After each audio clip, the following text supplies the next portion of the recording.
I'm Jen Taylor Skinner, and this is the Electorette. We have a maternal health care crisis in this country. For example, the U.S. maternal mortality rate is 10 times higher than other high-income countries. Even the infant mortality rate has been on the rise since the Dobbs decision. But there's one area of our healthcare system that is especially lacking, and that's postpartum care. If you have a child in this country, on the day that you're sent home from the hospital, you are entering one of the most precarious periods of your life. Your physical health, your mental health, your sleep, every aspect of your life is disrupted, and sometimes in life-threatening ways. Now, imagine if there was a robust and reliable network of postpartum support, and not just for mothers, but for partners, fathers, and for anyone who needs postpartum care. Well, that may be possible in the next 5 years. In this episode, I have a conversation with Natalie Davis, the CEO of United States of Care. United States of Care is an organization which focuses on making sure that everyone has access to quality and affordable health care, regardless of their health status or their income. And they have a plan to close the postpartum care gap within the next 5 years. So please enjoy my conversation with Natalie Davis of United States of Care. Natalie Davis, welcome. Thank you so much for having me. I'm happy to be here.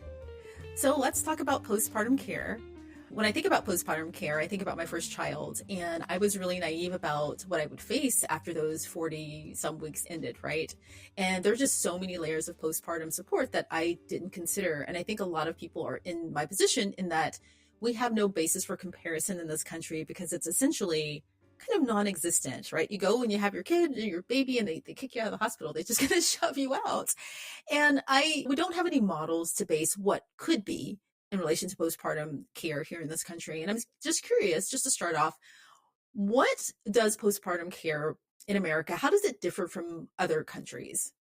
Yeah, first, just to echo kind of what you said, United States of Care, all the work that we do is based off of going out and talking to people across this country. And we use that to change healthcare. And one of the things that is clear to us is when you talk to people, especially women who have had babies, but also caretakers and family members and community members, it becomes really clear that this concept of 40 weeks is so misses the point, like you just said. It really reduces us, as I say, to like the candy wrapper that's like thrown away when the candy's born. And it really reduces us to just that carrying of a child, a vessel to carry a child. And so I work at United States of Care because we listen to women and family members to say it's so hard after I have the baby, after I'm no longer pregnant. We called our initiative the 100 Weeks Project because it is that idea of conception to a year postpartum, because that's when we know the needs are real. And also, unfortunately, a lot of the maternal mortality and morbidity occurs, 50% of it occurs after the baby's born. And so there's a real need to focus on postpartum health. We aren't supporting moms and families in the way that you said. And as we talk to women, tens of thousands of women across the country, it's not only the physical healing, right? It's not only the caring for the baby. It is also really, sometimes there's mental health concerns with postpartum depression. Sometimes there's concerns you're not doing it well, like you're not a good mom. You have all these questions and no one to turn to. And then there's no support system around there. Sometimes you're taking care of other family members. So it's just a lot. And like you said, in this country, we don't have the support system or the way to imagine really what it would look like to support women when they're no longer pregnant. And so that's the work we did. We went out across the country and talked to women, like I said, and family members, and then really built out from what we heard this vision for postpartum care that really across demographics speaks to what people need after they're no longer pregnant. Yeah, my postpartum care, just thinking back to those days, my postpartum care was Google, honestly.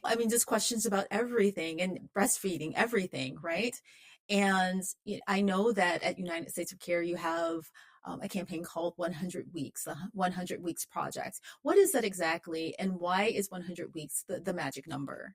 Yeah, so it's such a great question. So 100 weeks is that the literal amount of time that is bigger than the 40 weeks of pregnancy. It is conception to a year postpartum.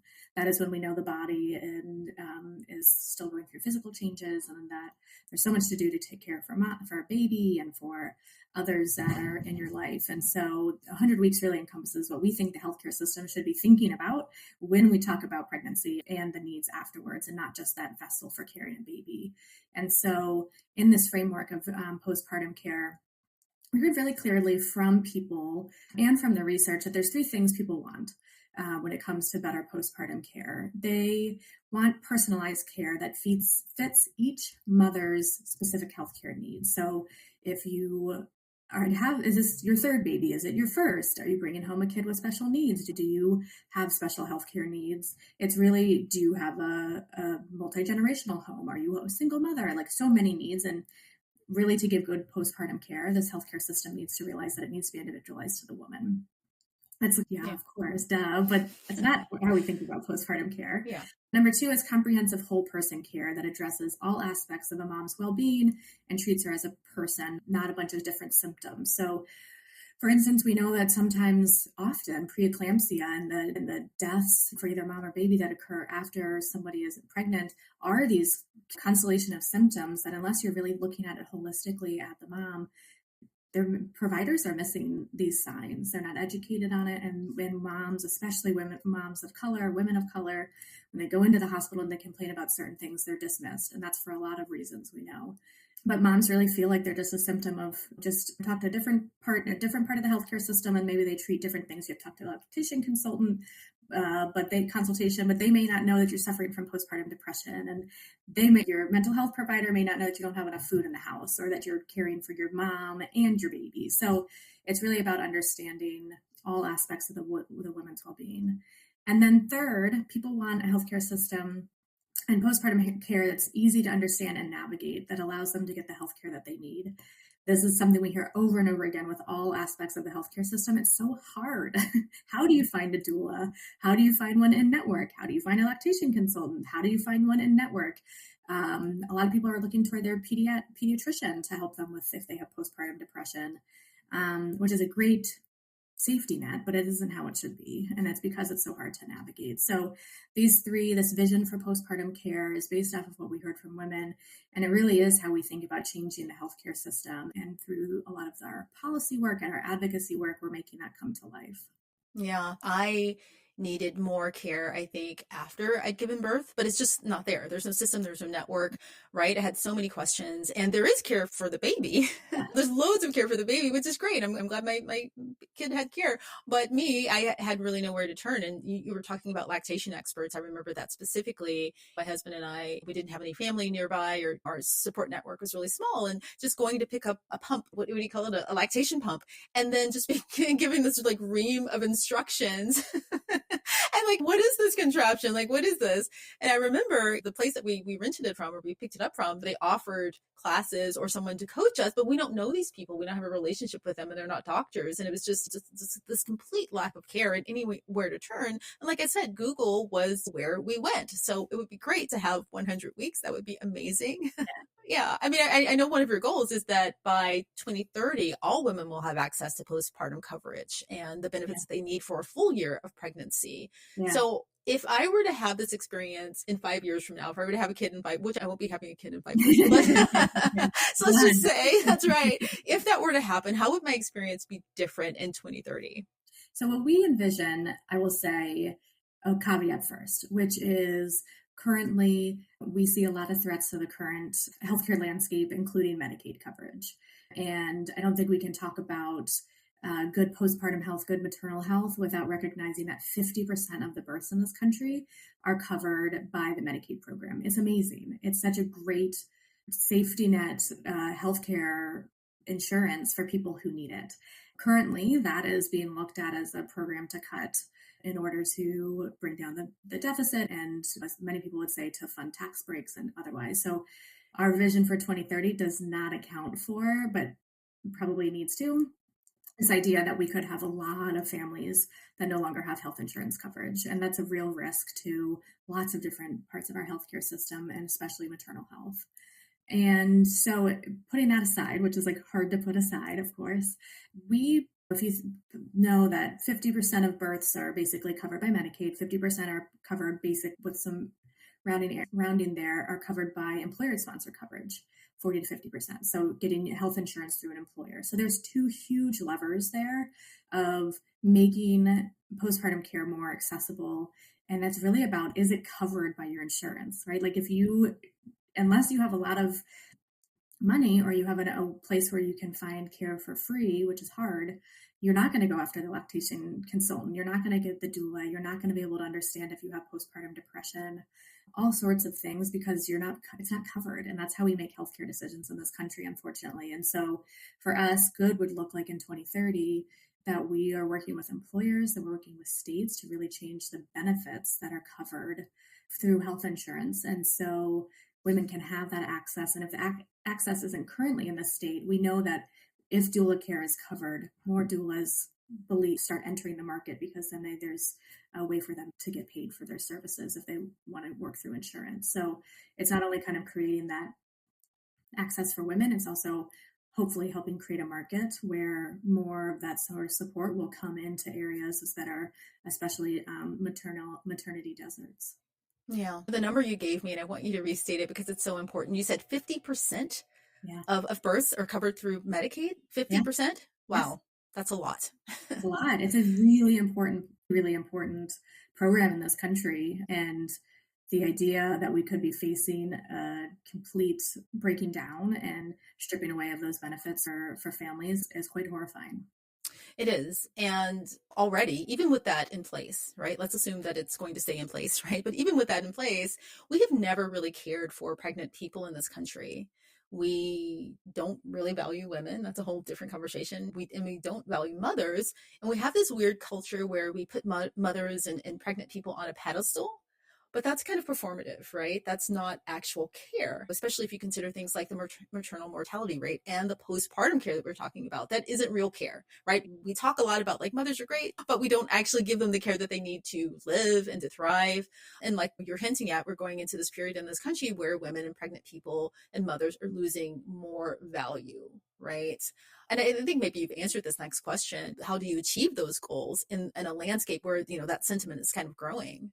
Yeah, I mean, if we take this administration at their word, they believe very much in building up families. And I can think of no better way than supporting a family than having a healthy mom for that year after a baby's born. That is the core of the family, especially after baby. She is the one that my husband's a stay-at-home dad, so I have a household where I split a lot of the responsibilities, or he's lead on so many of the responsibilities.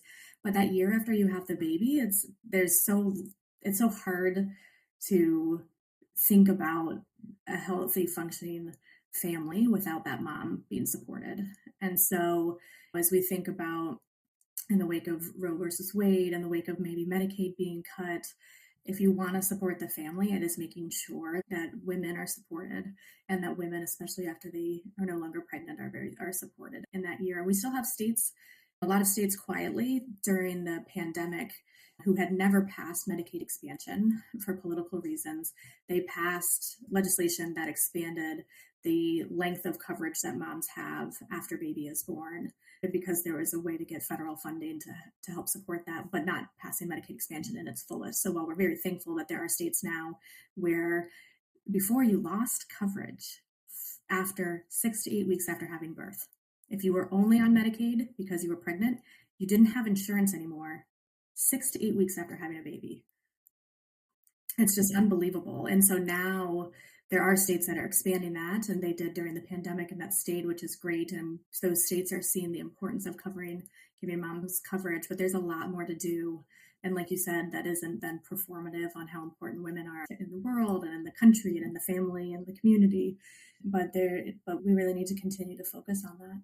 Right. And don't tell us that moms and mothers are great. Keep us alive. Right. Keep us alive and keep us healthy. That's really what we want. That's right. You mentioned working through private companies who have health insurance, presumably, to help cover some of this cost.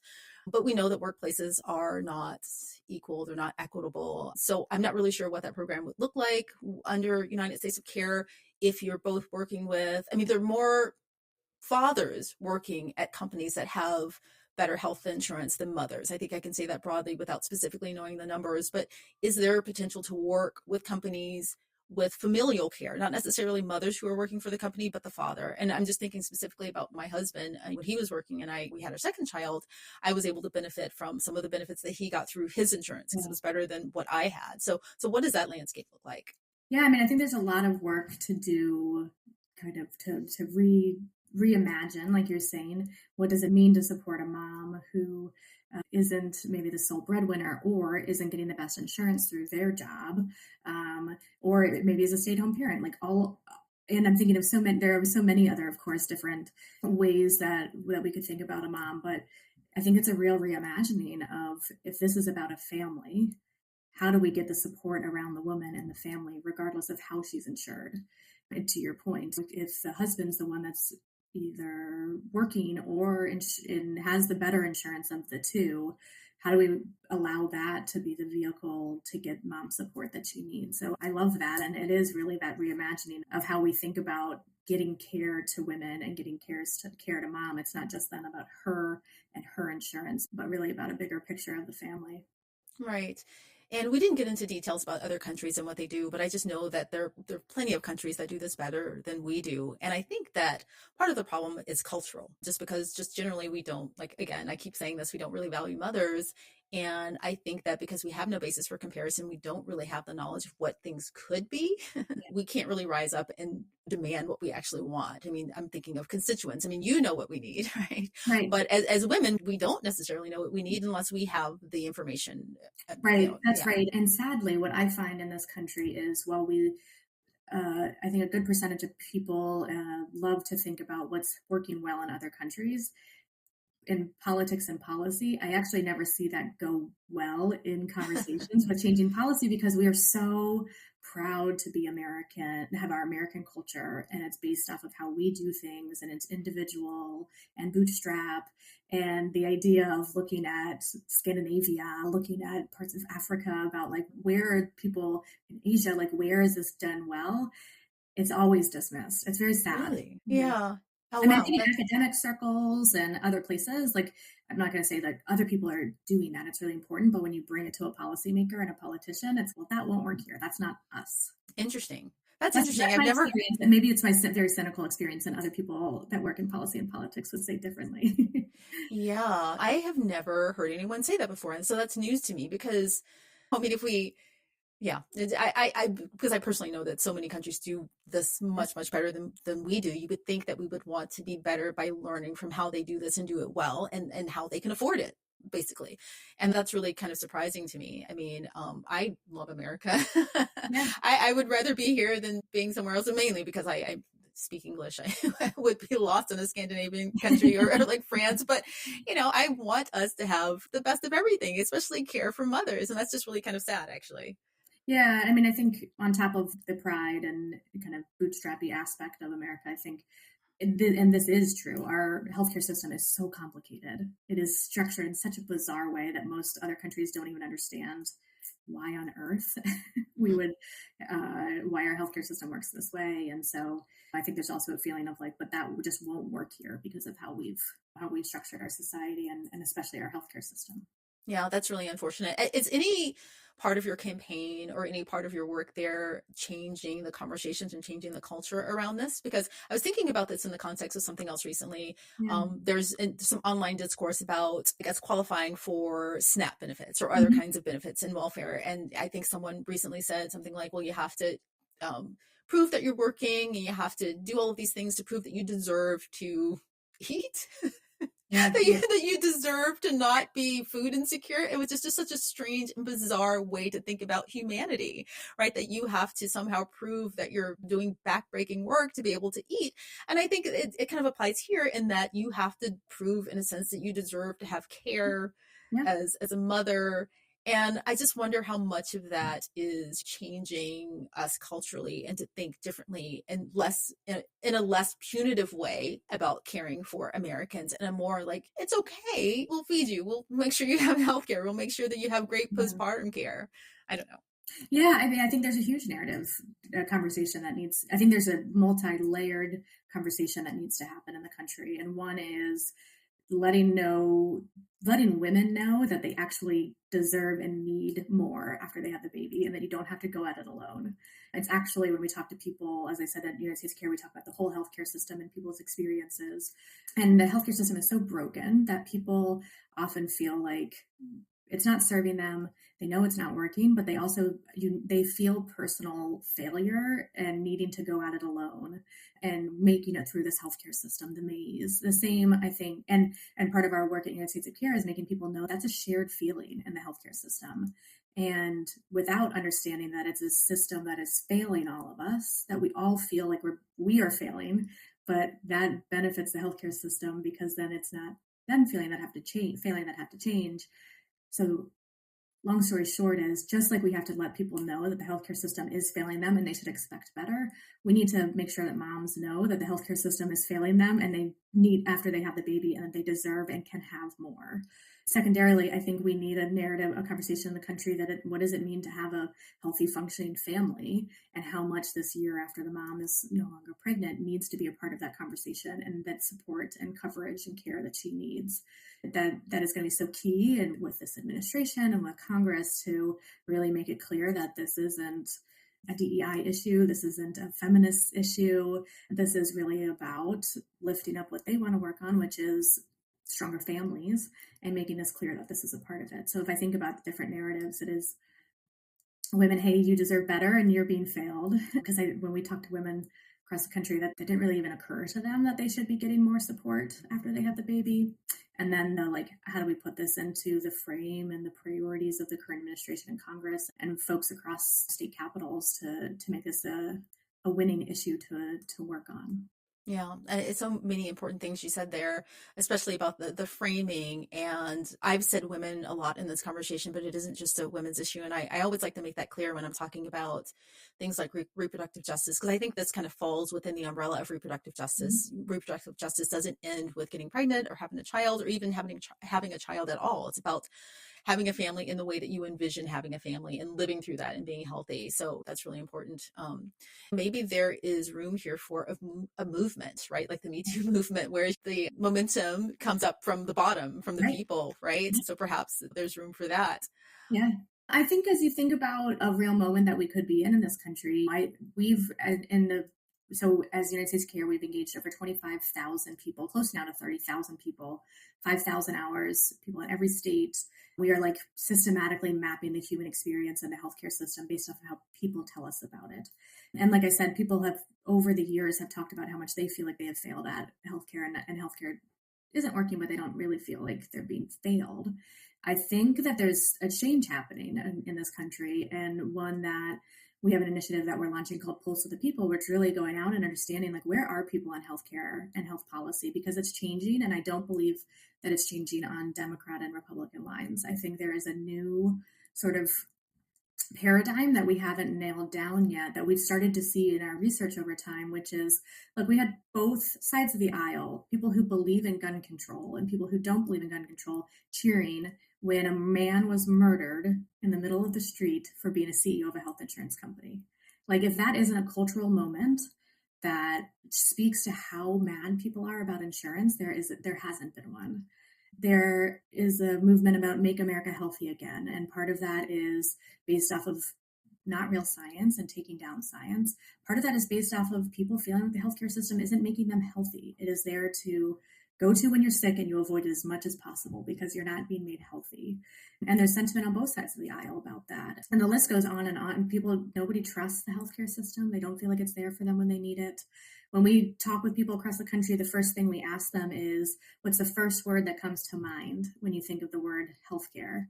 And the first word that most everybody says is an emotion, and it's a negative emotion. And so I think, to your point, is there a groundswell of some sort of change, whether that's on postpartum health or something else? There is a shift happening. And if we think about both Democrat and Republican, we're going to have a presidential election in 4 years. And I don't think either side of the aisle have new ideas on how to meet the moment and deliver on it in a safe, science-backed way of what to do with a sentiment change. So it's something we're really interested in at United States of Care, and I think allows us to follow the momentum of where people are, and then you harness that to drive policy change. Yeah. And I know that you're nonpartisan, but over the past, I don't know, when was Obamacare passed? Over the past decade or so, we have been going in a direction where we're putting more people under the umbrella of care, right? We were slowly getting there. But one thing you mentioned that I wanted to focus on was the failure that we all feel, right? And I think that part of that cultural change will happen within us, like we've been Yeah. talking about. Yeah. Again, going back to my own pregnancy, since we're talking about postpartum care, I just remember everything that didn't go well, or every, bit of support that I did not have, Yeah. I internalized it. It's like, why don't Yes. I know that? Like, why don't I know? I'm a mother. Why don't I know how to breastfeed? All those things we Yeah. internalize it, and it happens at all levels of healthcare. Absolutely. I have 4 kids, and my first kid, he was born prematurely, so at 32 weeks, and he spent the first month of his life in the NICU. And as I think about that time period, I'm going back and forth and waking up at 3 a.m. to pump, to bring him breast milk, to like get as much in him as possible to get him home. I mean, gosh, when I came home without a baby in my belly or a baby in my arms, like I felt like a complete failure as a quote unquote woman who's supposed to have a baby that goes 40 weeks and brings home. And we still don't know why he was premature. And thankfully he was healthy. He just had to get stronger in the NICU. But it's just to your point, like you just internalize everything. And then our healthcare system reinforces that. So when we wanted to take our son home from the NICU, because there's 5 tests you have to pass with height and oxygen, or not height, with weight and ability to sit in a car seat and being able to take enough oxygen in, and also a couple of different tests. He was doing it. He was hitting those 5 marks every single time towards the end. And we went to the NICU doctor and had a meeting with him, and he was like, we want to take him home. He's hitting all the marks. Like, unless there's a reason for him to be here, which we want him to be if it's safe, let us know. Otherwise, like, I need him home. Like, I'm going into a deep depression. I need my baby home. And the doctor reached across the table and put his hand out and he said, Mama, it's really hard to wake up with a baby in the middle of the night. He's probably better off here. So I still get chills and like so mad when I think about it. I mean, he completely undermined the trust that I had in myself of knowing I could take care of my baby at home and needing him home and not in the hospital where I was waking up at 3 a.m. to deliver breast milk. Like, and we said, we're taking him home against medical advice tomorrow unless you clear him. Because you have told me no reason to keep him here other than that you don't trust me as a mother. So long story short there is so much that we internalize as failure, and there's so much that we constantly are then told, actually, you are a failure at it. Yes. Sorry, you brought back so many memories. Yeah. I'm sorry that happened to you. Mine was different. My harsh. I remember just one. This isn't really about my kid, but just being grilled about how much dessert I was eating. I was just like, okay. Anyway, yeah, we can all do better. Constantly making unhealthy choices, right? And for your body and your baby. I mean, and we stop having babies, and then we like push that back because like, you don't want to think about those days. I know. And I remember just being so frustrated because I was pregnant. I was like very pregnant. So I had the opposite problem where my kid was late. And so I was like very pregnant. It's just like, well, how much dessert? I'm like, I'm eating dessert for breakfast, lunch, and dinner. Thank you. Yeah. And I love it. Yeah, exactly. I won't be able to do this forever, so let me have this. Exactly. So I don't have a lot of information on this, but I know that there's an important Supreme Court case coming up. Yeah. What is that? Can you tell me more about it? Yeah, I'm so glad you asked that. Every time I'm in the media or on a podcast or with leaders in healthcare or my family, I'm telling people about what we are calling the Supreme Court case that nobody knows about but needs to. It's called Braidwood versus Becerra, and it is a court case that is really there to take away the free preventive services that anyone who has health insurance through their employer has now come to rely on for the last decade. So this is, let me pull my list if you can edit that out. I'm alarmed, by the way. Yeah. So it's a court case that has now worked its way up through the Supreme Court. We'll have a ruling probably in June or July. Again, it impacts anyone with employer-sponsored coverage, insurance through your employer. It's 150 million people. That's 58.3 million women and 37 million children who will be impacted by this court case. And it really is taking away all those free screenings and services that we have all come to rely on. So let me read out some of you that impact women's health. Breast cancer screening, breast cancer medication for risk reduction, breastfeeding primary care interventions, cervical cancer screenings, prenatal depression screening, preeclampsia screening, gestational diabetes screening. I could go on, and that's just the women's health list. Colorectal cancer screening, which often impacts men more. It goes on and on. And these are now under threat of being taken away from us as free services that we have. This was part of the Affordable Care Act to make sure that insurance was really covering prevention, things that keep us healthy or keep us screened so we can find things early on. And the court case is saying that it's unconstitutional for, I can kind of go into the reasons why, but it's unconstitutional to require insurers to cover these for free. And so the Supreme Court is looking at this now. Again, like I said, in June or July, we should know the outcome, but this is going to have huge ramifications for the health of so many people in this country. And nobody, sadly, really knows that this court case is happening right now. This is breaking news. Natalie, I am shocked. I am shocked. So, okay, let me just get this straight. So, because we think of health insurance coverage through your employer as being kind of the gold standard. You're in good hands if you have health insurance through an employer, right? And I don't think I've ever, since when I have health insurance through an employer, ever paid for a breast cancer screening. Oh, and it's part of the ACA. That's what they wanted to make sure. So you went in and got them. Because what if you we know the number one issue that people have with healthcare, whether you have insurance or not, is affording it or worrying that you can't afford it. The people who wrote the Affordable Care Act really wanted to make sure you got that breast cancer screening, the cervical cancer, the prenatal depression screen without worrying if you could afford it. And that's your point, right? Like you never thought about it because you could go in and get it. And that was the whole point, to make sure people did it. And a colonoscopy, right? Like I'm just thinking, because you have to go under for that, right? Yeah. And so does that mean that we would have to pay for this out of pocket? People cannot afford that. That's insane. It's insane. It's insane. I mean, you could have a great employer who works with your healthcare insurance provider to say, hey, I still want to keep all of these covered. I truly don't know what that would look like in terms of your premium then, or how much the employer then would pay to do this. But otherwise, yes, you would have to pay out of pocket for some of this stuff. And a lot of this big stuff, like you said, colorectal cancer or colonoscopy, other stuff is so important yet so small that I don't know operationally how this will actually work. Like folic acid supplements that are needed if you're high risk, or gestational diabetes. Nobody's asking you like, hey, can I screen you for this? But it's kind of built into the care plans now, where high risk for falls, like that is I don't know, is the doctor going to say like, hey, I need to do these 5 screenings on you. Do you want to pay for them? Not, I don't know.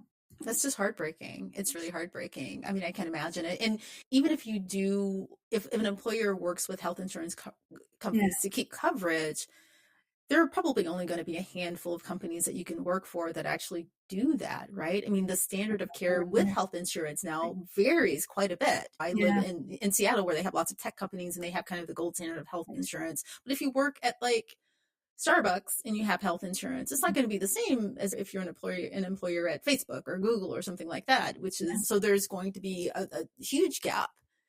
There already is a gap. So it's going to widen with the coverage. And then another thing that the ACA wanted to protect against is, let's say down the road, you're in a state where some of the employers aren't covering. One of the big things that employers, why this court case was brought up, is they don't want to pay for HIV related screenings or PrEP. Drugs that are needed if you have HIV. And so if you are an employer who says, I'm not going to cover those, you then have a high risk pool of people that are at high risk then going to other employers. And that employer then has all of the people, let's just say all of the people with HIV, which then brings up the premiums of that entire employer and the employees there, because now they have a lot more costs. And so the discrepancies, like you said, and what this will do for not just like insurance, but the employment market, and then of course our healthcare. So this is something we are working on. We've been working on for years when it was in the lower courts. We're filing amicus briefs to make sure that the patient voice is heard during these court hearings. We are working with states to implement legislation to make sure there's some sort of floor at a state level of what needs to be covered. But usually the states that are working on that are the ones that have better protections for consumers anyway. And it's the states that don't pass these are often left behind. And then we're doing all we can to make sure that people know about this court case, because people should be calling their representatives, calling their employers. If this does happen, usually when you sign up for insurance, you're guaranteed that issue for a year. And so if this does happen, when the change occurs, the insurance you have is the insurance you have for the year. And then at re-enrollment, you need to really be looking for and talking to your employer about any changes to preventive services that you wouldn't expect. And then watching as you're getting bills and working with your provider, like, what is that looking like now? Yeah. Well, you know what? It is shocking and people should know about that. What's the case again? What is the... Yep. It's called Braidwood versus Becerra.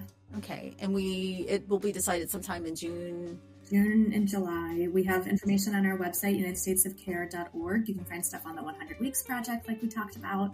You can find stuff on the preventive services court case called Braidwood versus Becerra, as well as other resources. You can sign up for our newsletter, which comes out twice a week, and people really love if you love healthcare and really wanting to understand what's happening. So really hoping to continue to spread the word about this court case, but also all the other improvements we can make in the healthcare system.